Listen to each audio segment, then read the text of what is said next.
राधे राधे। आप सभी का राधा सेवा कुंज में एक और बार स्वागत है। माघ के महीने में ठाकुर जी की सेवा कैसे करी जाए, तो पहले आप सभी को ये बताना चाहूँगी कि जो भी मैं इंफॉर्मेशन या जो भी कुछ आप लोगों के साथ शेयर करती हूँ वो अपने परंपरा के अनुसार अपनी माँ से सुना है, या फिर जितने भी साधु संत से या फिर सत्संग से जितना भी सुनती हूँ वो मैं चाहती हूँ कि आप सभी में वो सारी चीज़ें शेयर करूँ ताकि आप सभी को भी पता चले और जो भी सेवा में है वो अपनी सेवा और भी बेहतर तरीके से कर सके और भी भावपूर्वक और भी अच्छे से अपने ठाकुर जी के साथ लाड़ लड़ा सके। तो इसीलिए शेयर करती हूँ। बस यही भाव रहता है कि जो भी मैं सीखती हूँ वो खाली अपने में सीमित नहीं रखो, वो आप सभी के साथ शेयर कर। आज का विषय है कि माघ का महीना जो है वो 14 जनवरी से यानी कि कल से, आज 13 को मैं वीडियो बना रही हूँ, कल से स्टार्ट हो जाएगा और रहेगा 12 फरवरी तक 2025। तो इसी दौरान माघ का समय रहेगा। इस माघ के महीने में ना माघ स्नान का बहुत ज़्यादा महत्व है। तो माघ स्नान की शुरुआत कब से की जाती है वो भी मैं आपको बता देती हूँ। वो आज से शुरू तो हो ही चुकी है, मतलब कि एक दिन पहले यानी कि 13 जनवरी से माघ का स्नान होता है। तो इस माघ मास में स्नान मतलब कि गंगा स्नान कर सकते हैं या फिर जिस भी नदी के तट आप हो उस नदी में जाके आप माघ का स्नान कर सकते हैं। तो आज से माघ स्नान शुरू होता है और ये रहेगा 12 फरवरी तक। इस दौरान माघ स्नान आप कर सकते हैं। सुबह उठ के गंगा स्नान करना इसका बहुत ज़्यादा महत्व है। वैसे ये माघ मास जो है बहुत ही पावन महीना है। महीनों में कार्तिक, वैशाख और माघ मास का बहुत महत्व है। कहा जाता है इन तीनों मास में भगवान नारायण की जो अच्छे से भावपूर्वक सेवा करते हैं या फिर पूजा अर्चना जो भी करते हैं या फिर श्री कृष्ण की जो पूजा आदि करते हैं उनको बहुत ज़्यादा पुण्य की प्राप्ति होती है। और इस महीने में ना आप जितना जितना ज़्यादा हो सके नाम जप करिए और जितना ज़्यादा हो सके माला करिए या फिर दान आदि कर सकते हैं, पूजा पाठ ज़्यादा करेंगे। तो आप इस महीने का यही महत्व है कि आप जितना भी मतलब थोड़ा सा भी भजन करो या फिर थोड़ा सा भी नाम जप करो या दान आदि कोई भी पुण्य काम आप थोड़ा सा भी करो, लेकिन आपको इसका फल दुगना और दुगना से भी ज़्यादा आपको मिलेगा। यानी कि मान लो आपने एक माला करी, माघ के महीने की बात कर रही हूँ, इस महीने में मान लो आपने एक माला करी लेकिन आपको फल मिलेगा 100 माला के बराबर। तो आप सोच रहे हो कितना फलप्रदायी और कितना लाभ आपको मिल सकता है माघ के महीनों में। तो इस महीने में ज़्यादा से ज़्यादा लड्डू गोपाल की पूजा करिए। जिनके घर में लड्डू गोपाल विराजमान नहीं है वो मंदिर में जाकर कान्हा जी की पूजा करिए, दान आदि करिए। जितने ज़रूरतमंद है उनको अपने सामर्थ्य के अनुसार दान करिए या गंगा स्नान करिए। तो आप जो भी पुण्य करेंगे उसका बहुत बहुत ज़्यादा करके आपको फल मिलेगा। तो माघ के महीने में माघ स्नान का महत्व ये है कि माघ स्नान तो है बड़ा कठिन, लेकिन जिसने भी ये माघ स्नान कर लिया ना तो उनको मन वांछित फल मिलता है। ये मैंने पहले भी सुना है और जितने संत जनों से भी मैंने सुना है वो मैं आप लोगों के साथ शेयर कर रही हूँ कि माघ के महीनों में ना स्नान का बहुत महत्व है। तो आप गंगा स्नान अवश्य करिए और अगर कर सकते हैं इस महीने के दौरान आप गंगा स्नान कर सकते हैं, माघ मास का जो स्नान है वो कर सकते हैं, तो मन वांछित फल आपको अवश्य मिलेगा। और उसके साथ ही श्री नारायण का भी आपको आशीर्वाद प्राप्त होगा।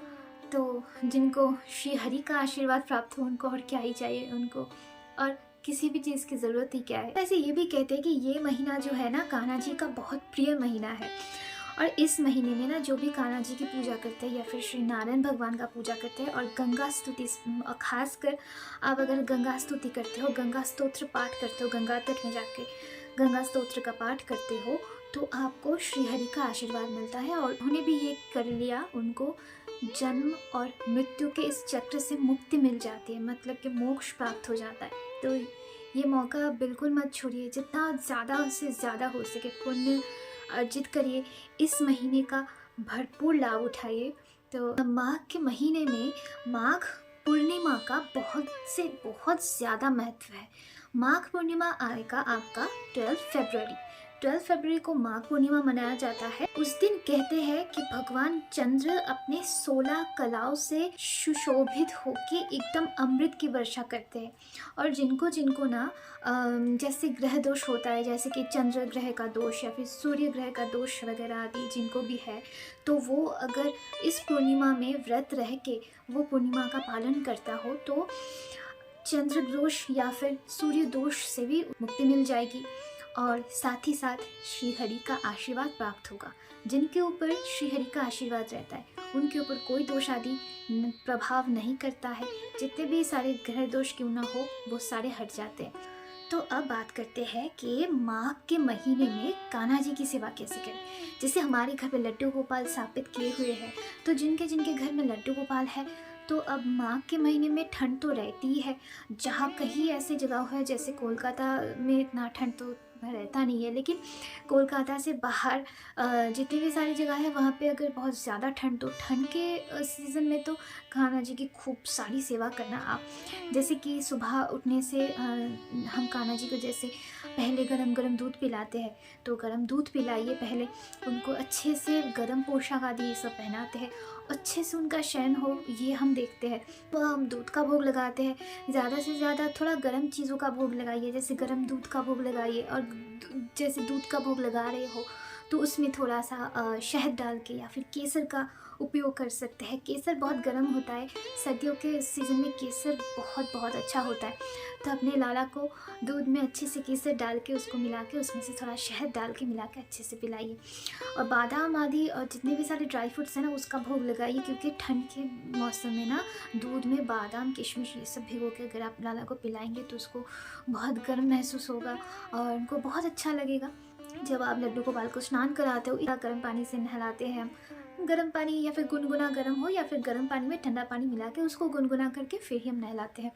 और नहाते वक्त नहाने के पानी में जैसे हम गुलाब जल इत्र डालते हैं या फिर गुलाब जल डालते हैं, और तुलसी का पत्ता तो डालते ही है, चंदन आदि ये सब सुगंधित चीज़ों का इस्तेमाल करिए। जैसे कि लाला के शरीर में जब वो पानी डलेगा तो बहुत अच्छी सी खुशबू आए।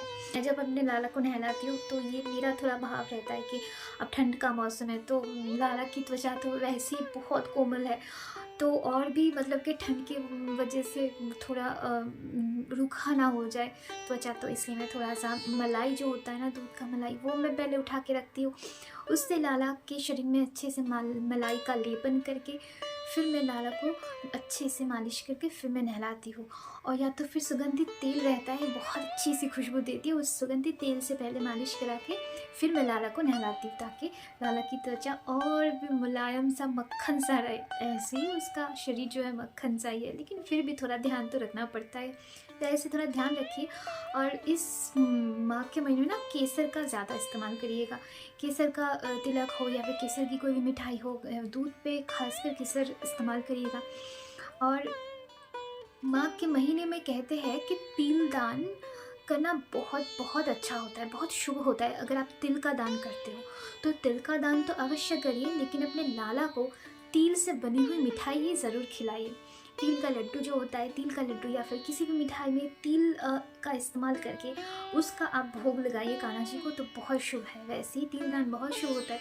और अगर हम अपने कान्हा जी को तिल का लड्डू, तिल का कोई भी वस्तु सेवन कराए तो फिर सोचो कितना अच्छा होगा। और एक चीज़ करती हूँ कि रात को अगर जब ये तो दोपहर का हो गया नहाने का, और दोपहर का भोग जब लगता है तो थोड़ा सा उसमें गरम मसाला ये सब आदि थोड़ा डाल के, गरम मसाले का इस्तेमाल ठंड में इसलिए किया जाता है थोड़ा सा गर्माहट होने के लिए। और फिर रात का जब शयन होता है तो रात के शयन के समय थोड़ा गर्म दूध या फिर थोड़ा हलवा आदि, जैसे कि हलवा सर्दियों के समय हलवा ये सब थोड़ा ज़्यादा चलता है, जिसमें अच्छे से आप घी डाल सकते हो, घी का इस्तेमाल कर सकते हो। और थोड़े से घी से अच्छे से बने हलवे का आप प्रयोग करिए लाला के रात के भोजन के वक्त। थोड़ा उनको हलवा खिलाइए, और घी से बनी हुई चीज़ या फिर मक्खन से बनी हुई चीज़ तो लाला को अवश्य प्रिय है। और ज़्यादा घी डालने से उनको मतलब सर्दी के समय लाला को गर्माहट होगी। और हलवा में थोड़ा सा बादाम आदि किशमिश ये सब डालिएगा ज़रूर से। और मालिश अवश्य करिए। और जैसे शरीर को गर्म रखने वाली जो इत्र होती है उसी इत्र से लाला को मालिश करिए। अगर नहीं हो तो एक काम कर सकते हैं, आप थोड़े से तेल में, सुगंधित तेल, उसमें आप केसर इस्तेमाल करके, केसर डाल के उसको अच्छे से मिला के फिर आप लाला का मालिश कर सकते हैं। केसर के मालिश से क्या होता है ना, गर्माहट होती है, तो केसर युक्त तेल से आप लाला की मालिश कर सकते हैं। उनके चरणों में अच्छे से मालिश करने से लाला को बहुत अच्छा लगता है। तो ऐसे आप माघ के महीने में खूब अच्छे से लाला की सेवा करिए, बहुत अच्छे से उनका ध्यान रखिए। और जिनके पास लड्डू गोपाल नहीं है, मैंने पहले भी बताया है कि जिनके पास घर में लड्डू गोपाल नहीं है, वो किसी मंदिर में जाके श्री कृष्ण यानी कि श्री नारायण या फिर श्री कृष्ण सभी एक है, तो श्री हरि की सेवा करिए और उनका पूजा करिए। तो जितना से ज़्यादा हो सके आप दान अपने सामर्थ्य के अनुसार कर सकते हैं और पूजा पाठ करिए और ज़्यादा से ज़्यादा नाम जप करिए। और जिनको माला सेवा प्राप्त है वो माला करिए। 12 फरवरी को माघ पूर्णिमा है और 13 से फागुन के महीने का शुरुआत होता है। तो 12 फरवरी तक माघ का महीना चलेगा। आप लोग पूरा महीना जो है बहुत पूजा पाठ करिए और हो सके तो माघ स्नान अवश्य करिए और अपना मन वांछित वर कान्हा जी से मांग लीजिए।